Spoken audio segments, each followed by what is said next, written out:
What's up, everybody? Welcome to another show, man. It's NBA Talk with Jay's Thursday edition. You know, we got our guy UCapper on the show, man. My guy Ronald Cabang trying to get some cash, man, every single day, man. So we're here no matter what, every single day. Got to keep it consistent as well. What's up with you, Ronald? Everything cool with you, my brother? Yeah, everything's going well. I was on a bad streak last week, a week and a half of bad runs, like just terrible beats, dude. Like I took, I think on Sunday, on Monday, I only had one game each. Both of those were unders. Both went into overtime. Would have been under if it stayed in regulation. That's the type of shit that happens, when as sports bettors, and you got to deal with it. But when those things happen, dude, it's like it's tough to get back mentally, right? And Mm-hmm. yeah, hopefully we get back on the right track. I went 1-0 the other day. Yesterday my top bet hit, so hopefully we're going in the right direction here. And today I actually we were talking about it before the show. You didn't like a lot of stuff, but today I kind of like some stuff. Let's talk it out, man. That's why. Hey, I'm glad I got you on the show because shit, if I was on here by myself, I mean, I always kept the game. I have leans on every game. It's just a Yeah. few of them we don't even know who wants to win, guys. So, but let's talk Yeah. about it. We have 6 games, and you guys know I always keep it real with you. I always give you my thought process, whether I'm betting something or not. I will tell you what I think is gonna win, guys. So we appreciate having Ronald on the show every Thursday, and I'm glad he has plenty of looks that he likes on this card, my guys. But let's get straight here to down to business in this one, guys. Let's head over here to the streets of Orlando, where we have the Magic land 3 points at the house versus the Utah Jazz in this one. Total sitting at 234 here, Ronald. Obviously, the Jazz, Clarkson and Walker Kessler are questionable in this game. I'm really starting to get worried about the Jazz. Like, do they even want to win games, especially with the resting these guys, right? The Mhm. Magic, they were winning, losing, but they finally lost 2 in a row for the first time in 2023. In this one, if I'm not mistaken, or I know the first time in like the last 13 games, the Magic have been winning one, losing one, winning one, lose one. But I'll be honest with you, Ronald. If I'm betting this game, I'm not sure who wants to win this one, but I could only look towards the home team in this one. I think the Jazz are really like trying. I don't know what they're doing because it's not like you can tank to the bottom, right? So it's like Yeah. they were the number one seed at one point, man. So That's um, just that's crazy to hear, right? At the start of the season, everyone was like, "Damn, they are pretty good," and now look at where they're at here. yeah. But at the same time, dude, you can't. There's no way that I could take the Magic as favorites in this spot either. Like you said, who's in a situation where you see two teams who are towards the bottom of the league, in my opinion. Typically, I would go towards the dog here because obviously, both of these teams don't deserve to be favorites in many situations, but the Jazz already beat them earlier in the season. Obviously, these teams are a little bit different now than they were before. But for the most part, I feel like it's going to happen again here. I think the Jazz can take care of business in this one. I can only look their way. I can't, like I said, I can't back the Magic as home favorites, where they kind of struggle to cover in this situation all season long. Just 3-6 straight up, 2-7 against the spread as home favorites. If we dive deeper into that, though, like they actually been covering the bigger spreads as home favorite, but the smaller spreads when they're favored by 5 or less, they're 0-6 straight up and against the spread in that spot. Their opponents went over their team total in all 6 of those games. The Magic averaging 111 per game, allowing 124.3 in that spot. To me, there's also that slight lean to the over with both teams giving up fast break points at a high clip after the post All Star break. So for me, I would take the Jazz here plus the number, slightly towards the over. But for the most part, man, like I said, like when two teams are this bad, I typically take the dog. There's no No, way that's that a I good could point take the there. favorite. Yeah. That's a good point. My guy Moneyline Cam in the chat, real sharp guy as well. He's on the Jazz plus the 3.5. I have laid points with the Magic and had success with them. Not too long ago, we laid 3.5 on the road in Charlotte, and I went with the Magic and we cashed pretty easily on that one. So, like I say, I mean, me personally, I'm so far off the Jazz right now. I probably won't bet this team for the rest of the season. In my opinion, I would wait on Walker Kessler and Jordan Clarkson. In my opinion, I would need both of those in there to even look towards the Jazz way. If those two are out, I think that they're tipping their hand, showing that they don't want to win this game as well. So maybe they could play. Obviously, they're questionable in this one, but me personally, for the rest of the season, I will be off the Jazz. Like I say, I'm not in a hurry to take the Magic here either, but I do think they are the better team. Obviously, even with Wendell Carter Jr. out, they still have plenty of size and just enough guard play to get it done, in my opinion, guys. So if I'm betting this game, I'm only looking towards the heavily lean toward the Magic minus the 3 for me. I could not talk you off waiting on Jordan Clarkson or Walker Kessler and Noah, guys. So up here to the streets of Detroit here, guys. Now in this particular situation, this is one that I feel right there with you, Ronald, to where this was one I do lean toward the Pistons in this one, taking the points. I would not bet this game, man. You don't know who wants to win it. The Hornets have shown that they're really trying to tank. Obviously, they've been playing a little bit better late. They're coming off a win, though, where the Pistons been losing. Yeah. Both of these teams have really shown they're trying to lose the best that they can. But this is one where I would probably look at the home dog in this one, especially with the Hornets coming off a win in this one, Ronald. Yeah, not even just the win, but a double-digit dog. You know, they were double-digit dogs to the Knicks and then got the win there. This is the last of a 3-game road trip for them before a 4-game homestand too. So typically this is, I would say, one of the fade spots as far as travel-wise, right? Because they're looking ahead to coming back home. These guys have sort of been like under machines lately. I think they've gone under in 14 of their last 16 games.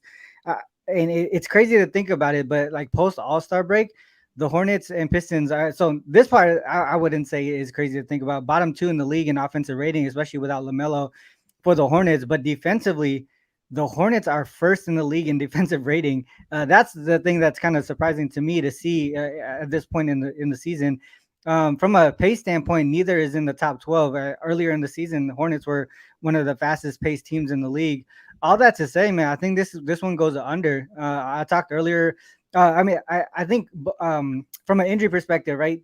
Detroit is missing a whole bunch of guys. One of the key guys is Bojan Bogdanovic. Mm-hmm. I looked to see how the Pistons do without him in the lineup. They're 0-7 straight up, 1-6 against the spread, 5-2 to the under. They're averaging 104.4 per game. They are allowing 118 per game in that spot. But if you look at the opposite side, we know LaMelo's out for the remainder of the season. I looked at how the Hornets do without him, specifically at home. They're 4-10 straight up, 5-9 against the spread. So they're pretty much a wash from a spread perspective, but they're also 11-3 to the under. They average 105.4 per game, allowing 111 per game. Like, we talked about this, 2 bad teams. You can't fade both of them. So for me, just focusing in on that total, I feel like the under is the way to go here.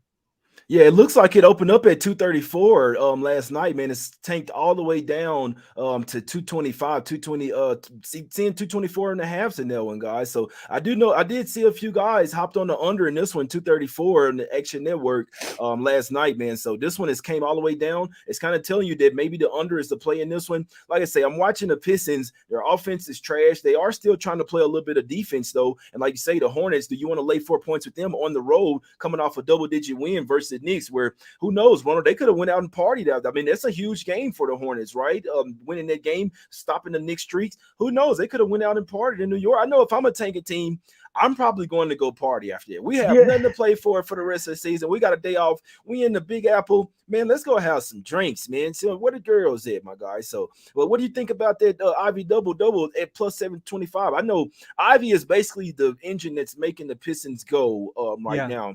Obviously, he'd have to get there with the assist. I mean, it's possible with the rebounds, but what do you think about that Ivy double-double at plus 725? He's basically all they have out there. They still have Wiseman, Bagley, a few guys out there, but man, I think you would want to focus. I don't know about double. Maybe the PRA, or just the points in general. Because like you said, like the way he plays, he can get rebounds, and then be limited on the assists, or the opposite. Just the way, like how athletic he is. So I don't know. For me, I would stay away from the double. I wouldn't doubt that it could happen. He has opportunity to make it happen. But I think, isn't Killian Hayes back today, or isn't he going to be playing?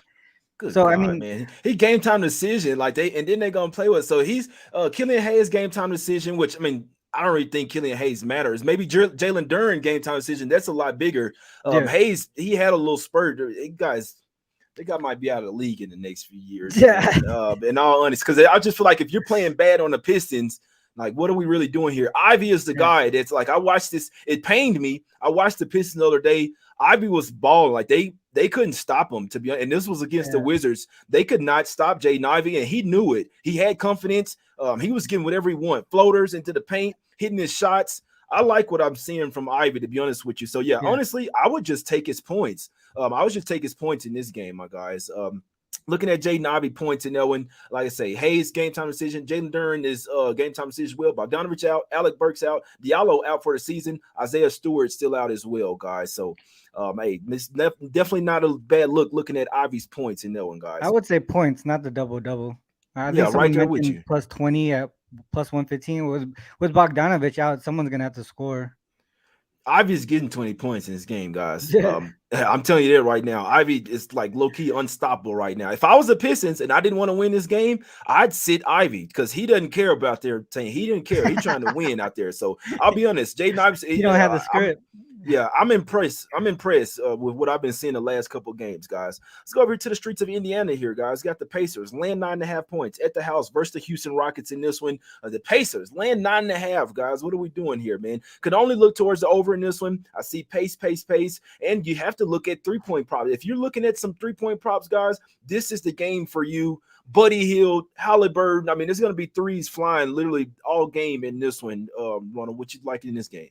Yeah, I know you just mentioned the over. I'm actually liking the under in this one. The Pacers, they're coming off of the loss to the Sixers, but they're actually covered in 6 of their last 7 games. The other thing to mention too, they just scored 143 in regulation. There's going to be that letdown spot here offensively for them. I know the Rockets, they've been one of the worst offensive teams in the league as far as like efficiency wise. They're even worse without KPJ in the lineup, and he's going to be out today. I looked at how they do versus non-conference teams this season without KPJ in the lineup. They average 104.1 per game, allowing 111.6 per game. So if you look at just combined score there, that's only 215. We're seeing a high total here, obviously because they're playing the Pacers. But if I look at those games, that it actually includes the game that they played earlier this season versus the Pacers. They played one game earlier this season. They only combined for I think it was 190 combined or something like that. So they went under the total by close to 40 points. And one thing that I like to look at is like league-wide perspective, league-wide trends. One thing that I looked at was how do teams do after going under their previous matchup by 40 or more points. And it was towards the under, but there wasn't a large sample size, so I brought it down a little bit. I looked at to see how teams do when they went under the closing total by more than 36 points. 6-0 to the under so far this season. Combined score around 211, so pretty close to what we were seeing as far as how the Rockets do in non-conference games. The other thing to mention too, like I said earlier, sort of a letdown spot here with the Pacers after they scored 140 in regulation versus, to me, a pretty solid Sixers defense. I know I just off the bat, you look at the Pacers, you look at the Rockets, you automatically think over, but a lot of the things to me are pointing towards the under. I think this number is a little bit too high. Obviously, I don't think it's going to be at 190 like they did in the first matchup, but I don't think they reach 230 here. I think the under is the way to go. Yeah, no, it's a good point in that one, man. So yeah, it's a tough game. 3 of the last 4 over for the Pacers in that one. Yeah, it scares me the 2 games, the Bulls and the Sixers, because there was just zero defense played in either one of those games. The Pacers just run too high of a pace. Like I said, I mean, you always go with your good, Ronald. So I mean, if you're on that under, go with your good. Like I said, I don't bet totals, man. So I don't even I don't care for whether it goes over or under. In my opinion, I know I'm not laying 9.5 with the Pacers. I look at some Halliburton props, some Buddy Hield. They are 6-1 ATS last 7 games, so they have been balling out. I just don't feel like I want to lay the 9.5 with them. But Rockets have been somewhat playing a little bit of defense as well lately, so definitely could get to the under in this one, Ronald. I hope you cash in this one, my guys. But I wouldn't say if you guys want to look for some props in the game, this is the one, in my opinion, where I'd look for some props. Could definitely see Halliburton and Buddy Hield getting there on their threes pop, my guys. Yeah, even though Jay, real quick to add on to that, I do think that even though the total, I say under on this one, even with combined 230 score, there's still going to be a lot of opportunities for people to go over their props. So it makes a lot of sense to look in that direction. It's still a high total combined score that I'm expecting, just not 236 or 235, whatever it is. We only got to be right by a point, right, to get the dub. So that's just the only thing that I wanted to add. Also, like you said, though, the Rockets, they've kept their opponents under their team total in 4 straight, so they are playing a little bit of defense here. That's a good point there. Yeah, and obviously these totals that's gotten up there to 240, the regression is coming in heavy, guys. These are anything that's above 235. These have been going under at a high rate. I know you and my guy Chris have been cashing on those, my guys. Sir. So, that 240 mark. Yeah, stay the course, my brother. Stay with what's cashing for you, man. That's what I like to do. Let's go over here to the streets of Milwaukee. Here we have the Bucks laying 12 points at the house versus the Brooklyn Nets in this one. Nets basically sitting everyone in this one. I don't think Mikal Bridges is sitting in this one, but did see that Giannis even were on the. I just feel like if the Nets gonna sit everybody, why would Giannis and Drew Holiday play in this one? But it's just, oh man, it's just shit is horrible, guys. I mean, and literally, and they're not even saying. I think it's when they start to say they're just resting them. Is no real injury. That's what kind of bothers me. But whatever. Yeah. Nets basically taking this game away. Ronald, how you looking at this one, my brother? Yeah, I don't understand the Nets side of things. I think they're obviously they made the trade, right? And then you would think that they were expecting to tank a little bit, but now you see them on a 3-game winning streak, and all 3 games they won by double digits too. So like, what is their strategy here? What are they trying to do? And like you said, some of these guys are sitting out, and Cam Johnson, Dinwiddie, are they like? I don't understand their strategy here. Like, are they Right. tanking or are they not? Like you said though, where's the momentum? Where's the motivation here on the Buck side with Drew and Giannis?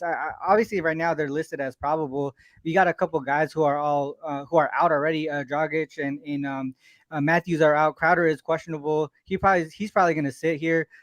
Drew and Giannis, like I said, is considered probable now, but I would say wait until later to see what happens because, like you said, with all these guys out for the Nets, I don't think there's any motivation for Drew and Giannis to play this game here. They have faced each other 3 times already. The Bucks lead the season series 2-1. All 3 games went under. I just don't know if I could take that under here with both teams playing very fast as post All-Star break. Both of them in the top 5 as far as pace of play here. I think the other thing to mention though, both teams are on the opposite side of the spectrum as far as offensive rating. The Bucks are 7th while the Nets are 26th. So that's the big gap there between the 2 teams. I think one big thing is Bridges being. I think he's turning into an all-star. Over here on the Nets squad. I think he's been giving that opportunity. He probably had that skill set all along, but you can't overtake Booker in Phoenix, right? They're just not going to allow that to happen. So now he has the opportunity. Maybe it's another way to kind of continue taking Bridges points props, especially if he's playing today. Dinwiddie's out. He's going to have the opportunity to have a lot of usage here. The other thing to mention too is I want to look at the Bucks first quarter here. I looked at how the Bucks do as double-digit favorites this season. From a straight up perspective, 8-2 against the spread, 4-6 against the spread on the full game level, right? But if you focus in on that first quarter, their average first quarter margin is plus 7.5. I think what they try to do in these types of situations when they're double digit favorites here, I think they try to we kind of see what the Suns did yesterday to the Thunder, right? They dominated that first quarter so that they could kind of manage the starters' minutes the rest of the way. If the bench can control the game and not get it too close, then the starters can rest without actually having that load management, right? So I think that's what they do here. If Giannis and Drew play, they dominate that first quarter, and the rest of the way they manage that minutes, and they probably stay under 25 if they blow this one out. So I would say Bucks first quarter here. It makes perfect sense to me. Go ahead and get a double-digit lead. That way you can just kind of coast the rest of the game as well, man. So it makes it always. I'm always a fan of what makes perfect sense. We know that Royce O'Neal's out, Cam Johnson, Dinwiddie, and Claxton are out, guys. But I did see someone say they have 0 paint protection. They at least did sign Nerlens Noel, so at least they do have one center over there, guys. I just wanted to mention it. So it's not as simple as they have nobody, only one center because they don't have a backup center. But at least they do have Noel down there, at least a little something. Somewhat of a center now one, but yeah, Holiday and Giannis game time decision or listed as probable. Just remember, Giannis was listed probable last game, and then they listed him out, guys. So probable, they kind of have him as probable. Probable is not the old probable. We're saying okay, they're going to play. Today's probable is kind of saying like an upgrade from questionable. It's in between questionable and going to play, guys. So I just wanted to let you guys know that it's not a lock that they're going to play, but it definitely could not talk you off the Bucks first quarter in this one, guys. Let's head over here to the streets of Memphis. Here we have the Grizzlies getting 2.5 points at the house versus the Warriors in this one, Ronald. this is a game that I do think will be an under type of game. Even though the Warriors defense has been ass on the road, I definitely think they play some defense here. Obviously, you don't have to deal with Ja Morant in this one. We know Dylan Brooks and Draymond Green been chirping at each other. I see this being a scrappy type of game in this one. So if there's one under, one total that I'll be betting today, I'd be looking towards the under in this game. I would like to get there with the Grizzlies. This is a put up type of game. Warriors have been horrible on the road, 3-11 as a road favorite. The worst ATS team on the road as well. I believe we're 8-23 against the spread on the road. Absolutely horrible, man. And have the third worst road record straight up as well, right behind the Rockets and the Spurs. They have the same amount of wins on the road than the Rockets and Spurs, guys. What are we doing here, Ronald? Do you think the Warriors can turn it around here? Yeah, so I don't know. Someone mentioned it earlier in the chat that I have a YouTube Shorts that I do. I started doing it like 3 days ago, but I do like a NBA trend of the day, and it was actually on this game here towards the under. One thing that I looked at this season, home dogs when they're on the second leg of back-to-back games, and then their opponent is rested, and then sorry, this is the wrong one. Hold on, let me. I I have it listed here on my notes. It's on my YouTube. If you guys follow my YouTube, it's one of my YouTube shorts that I did this morning. But it's on this game under. The biggest thing for me is really the Grizzlies offense without Adams, without Morant. This isn't the same Grizzlies team that we saw last season, where when John Morant was out, they went 21-7 straight up, 20-8 against the spread. That depth is gone. Their offensive efficiency goes away like completely without these two guys here. This season without Ja, they're 4-7 straight up, 3-8 against the spread. The problem is with the Warriors, they can't shake whatever bug they have when they're on the road. They're only 7-25 straight up, 9-3 against the spread. A lot of things that if you look at it in current form as well, 23-8 and 1 to the over for the Warriors on the road here. But to me, I think the biggest problem is I don't think the Grizzlies can do their part to get this one over Mm-hmm. today. I think there's a sense of urgency on the Warriors side here that we're seeing. I think their defense is starting to show up a little bit. Obviously, the road thing the road trend is something. But I talk, Ski is some.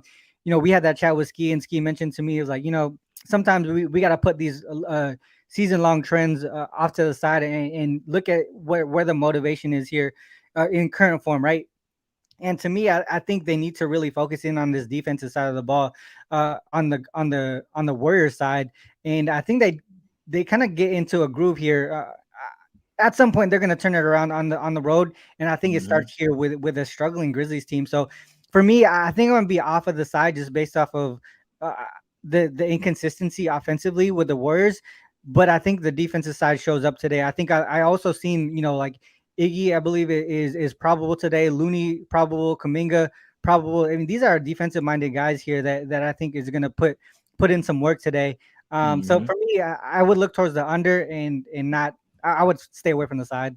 Yeah, no, I'm right there with you, man. Looks like everybody in the chat, they liking the Warriors. Their belief that they can get it done. This is the third straight road game. I'm sure they at least want to win one of these games on a road trip. You just lost to the Thunder, man. You gave up 137 points to the Thunder, so maybe they can come back in this one and bounce back. Like I say, I personally, I'm not taking the Warriors on the road. Like I say, they can turn it around. Hmm. I never really say this, but I do need to see the Warriors do it first. It's just been absolutely horrible on the road, and I don't feel like they should have lost their last game versus the Thunder as well, man. So Grizzlies Yeah. first game back at the house as well after four straight road games. Obviously, they're dealing with a lot of things off the court as well. You mentioned it, like I mean, without John Moran and Tyus Jones, things are a lot more slower over there. The Grizzlies, if they even want to stay in this game, they have to do it with defense, and the Warriors know they have to lock up as well. We know Dylan Brooks, he's going to stop himself out there, man. So heavily looking towards the under in this game. A side would just be too tough. I'd like to take the Grizzlies here as 2.5 point underdogs, guys, but it's just a game that I could really see it going either way. When that happens, it's an easy stay out for me. But I would look towards the under in that one, guys. Let's head over here. Last game up, guys. Going to the streets of Sacramento here. Have the Kings land 2.5 points at the house versus the Knicks in this one. Ronald, how you looking at this one, my brother? Yeah, this is a game where the Hornets beat the Knicks by double digit dogs here. So Mm-hmm. to me, I think this might be a bounce back spot here for the Knicks. I know we talked about it a little bit before the show. This travel spot here for the Knicks going from east to west. Off of before that loss to the Hornets, though, they were on a 9-game winning streak. They are in pretty good form. I think it was just a bad spot for them. This one here, I think they take care of business.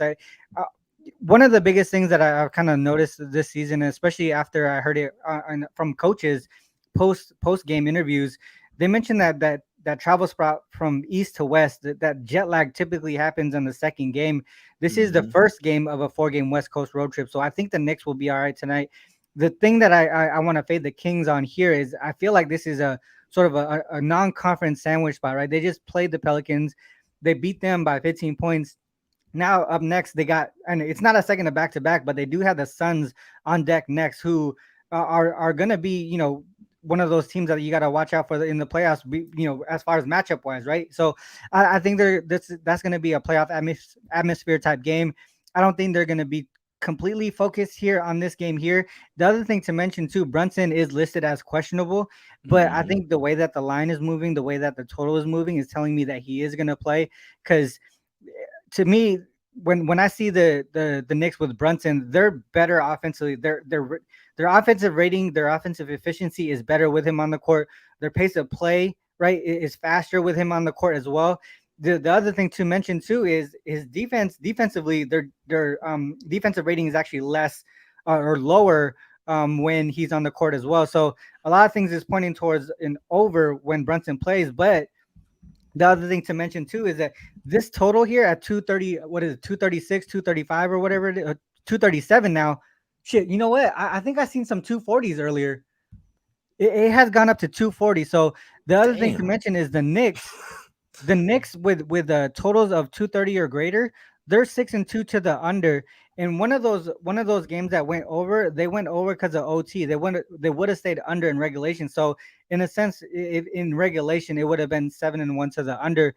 I, a lot of things point towards the over from the King side, but I think this is just a total that's way too high for a Knicks game. The way that they play, the biggest thing you mentioned it earlier before the show too is the Kings don't play defense, but the Knicks Hmm. do. Right? They're total opposite in that sense. They're both playing really really great offensively. It's just that the defensive aspect is where they're the total opposites. And to me, I think, like I said earlier, I think this is a bad spot for the Kings, a decent spot for the Knicks to have some value there. If we look at some of the wins that in recent games post All Star break for the Kings, everyone's talking about how the Kings are legit now. They beat the Blazers and the Clippers twice. They beat the Blazers. They beat the Clippers twice. They beat the Thunder twice. Those are teams that most teams are beating at this current moment. They Hmm. lost to I think they beat the Pelicans and lost to the Wolves. There you go. They lost to the Timberwolves. Those wins that they had to me aren't really that convincing to tell me that they're worthy of that number 2 spot yet. I mean, if they beat some contenders, the real contenders, like if they beat the Suns, even Right. without KD, I think that's a spot where they say, all right, well, they're legit now. But like I said, this is to me a conference, non-conference sandwich spot here with the Suns on deck. I actually think the Knicks have a chance to win this one outright. Also, lean to the under with this number going way too high. Yeah, I'm right there with you. Ronald, this is so crazy, bro. The Kings are dead last in the league, 4-14 against the spread with the rest advantage. It is so backwards, bro. It makes no sense. They're coming in here off 2 days of rest, and it just seems like every time they could be playing a team. They played the Wolves on a back-to-back. They had the rest. Wolves come out there and smack them for whatever reason. When they have the rest advantage, like I said, I just gave you a number, 4-14 ATS, guys, dead last in the league. It's That's absolutely crazy. crazy. This I didn't is even know that. That's a good I've that's a been good way to noticing point it it. out. I've been noticing it all year because like it's spots where they're supposed to win, and then those are when if I don't know. I mean, I don't know if they're rusty because people there's a real thing rest over rust. But Yeah. regards to that, man, this is fourth straight home game. I'll be honest. Like I don't want to. The Kings have doing something. I think Mike Brown. I already told you guys, Mike Brown is the coach of the year. I did bet that when it was at -115. He's the coach of the year. That's for sure. I love what he's done with this Kings team, but I just feel like they're getting a little too high in the market, in my opinion. Now they're number 2 in the Western Conference. This is a TNT game. They never get TNT games, but still, I mean, we know who the better team is overall. We know who plays defense in this one, and we also know who has the size advantage down low. So I could only look towards the Knicks in this one. Obviously, if Brunson plays, I think the Knicks will be the spot in this one, guys. I'm only looking towards the Knicks, not disrespecting the Kings. I just feel like it's exactly what Ronald said there. They've been catching teams in the right spot. They've been Hmm. beating up on these weaker teams, teams that really don't have a great offense as well. When they face a well balanced team like the Wolves, you see what happens. They lose that game by 4 points in that one, man. So at the house. So personally, I'm only looking towards the Knicks in this one. Heavy lean to the Knicks. It was at 4 last night. tonight. It's down to 2.5 too. I could only if I had one side today that I'm betting, guys, it would be the Knicks plus the points in this one. And also couldn't talk you off that under there as well, Ronald, with this. This could be like a playoff style type of game. Could be a little look ahead as well for the Kings in the next one, guys, having the Suns on deck in this one. So that's it, Ronald. You have anything else on this game before we get out of here and recap the best bets? No, I mean, no, nothing else. I think we talked. I like the breakdown that we had on this game here. I think it makes a lot of sense. I just, like I said, I haven't played the Knicks yet, but I might end up getting there. That's a fact, man. That's a fact. Yeah, I'm only looking towards the Knicks in that one, guys. But let's get to some free NBA picks in this one, Ronald. Let's recap the plays for the people, my brother. Yeah, so far, I gave this out to clients was the Hornets and Pistons under, the Pacers, Rockets under. The other games that I talked about today that I'm strongly leaning towards. I mean, obviously, Jay, with us being on this side of the of the screen here, us talking about every single game, I just want to point out that we have to. I guess we don't have to, but we do our best to give you guys information on every single game.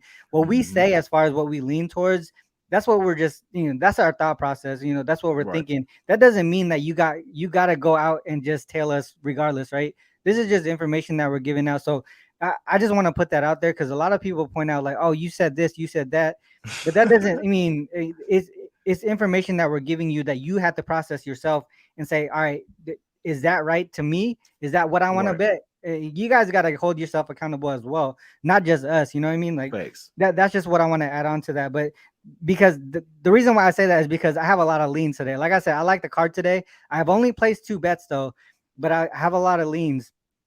Jazz Magic over, the Jazz, the Bucks first quarter, the Knicks and Kings under, the Grizz Warriors under. Those are a lot of the things that I like today. I told you which ones I already bet on.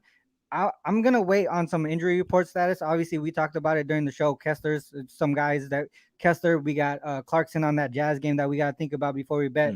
Bucks side, we want to make sure Drew and Giannis is in there to make sure that we want to take care of that first quarter, right? The Knicks game, we want to make sure Brunson is in. If he's there.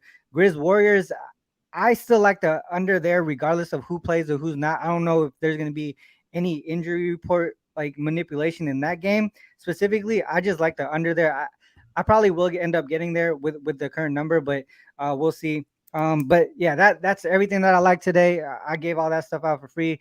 A lot of people talk to me about being with Wager Talk and Sports Memo and selling plays and stuff like that. When I come on this show every Thursday, when I come on my daily show, a lot of that stuff is for free, guys. I don't want that's just all information. Everything that we give out is facts, right? We're using, especially on Less Cap. You've been on Less Cap, right, Jay? Like we show everything that we do, and we give out information. It's not like us talking out our ass and stuff like that. You know what I mean? Like there's actual numbers and facts that we put out there, and I just want people to appreciate the things that you do, that I do, that everyone that rocks with J Money and everyone that we rock with on our show. Like I just want to see respect because there's a lot of hate out there, guys, and I just want to be like. Sometimes I'm ranting, Jay. I'm sorry, I'm ranting, but it's all good. There's a lot of stuff to get off. It's just people just be hating, dude. Like it's crazy. I don't even see it. Yeah, I don't even see it crazy anymore. out there. So I just want to. People need to understand where we come from on this side of the screen. There's a lot of stuff that we got to deal with, and people just gotta appreciate what we do and just likes, subscribes, follows. That it's a click, bro. Like. That's all you got to do to help us out. No, I'm right there with you. And like I tell people as well, man, we don't have to do this as well. Like we don't have to. So we're doing this out of kindness of our heart, trying to help the people, trying to make a change in the world in this one, man. So like I say, guys, if I'm liking something, I'll let you know. To be honest with you, if I had one top play that I'm betting, I would find some type of way to hop on the Knicks first quarter, first half, full game, one of those team totals, something, man, because obviously, you got to find a way to fade the Kings defense. Doesn't mean that the Knicks are going to win, but maybe some team total overs with the Knicks and that one. That's the game that I have the strongest feel on. After that, I'd like to take the Grizzlies and the under, guys. That's just what I'd like to do. You guys can do whatever you like, but I didn't make any official plays today. I don't absolutely love the card. I knew around 6 p.m. yesterday that I'm like, I just couldn't get there with the play strong enough, man. See what I'm saying? So I leaned the Magic -3. I leaned Ivy points in that Pistons game. Wouldn't be surprised the Pistons finally get a win, and that one might be one of their last wins of the season. I could see the plenty of 3-point props hidden in the Pacers game. Tyrese Halliburton and Buddy Hield. I was gonna lean the Nets in that one, but I mean I wouldn't bet that game. If you like the Bucks, I can't talk you off. But yeah, Grizzlies and under, and I'd lean towards the Knicks, man. Some team totals. I lean the Knicks side as well, with or without Brunson. I do think that they want to come back off that bad showing versus Charlotte and that one, guys. But that's the show today, man. Shout out to my brother Ronald every Thursday coming on with us. Y'all go check out his show, Let's Cap. You can follow us on Twitter as well, guys. My guy is at UCapper Sports. I'm at J Money. If you like the show, hit the like button. It's Us Against the Bookies, guys. We will win. Back tomorrow, man. Let's cash. Everybody have a great day, man.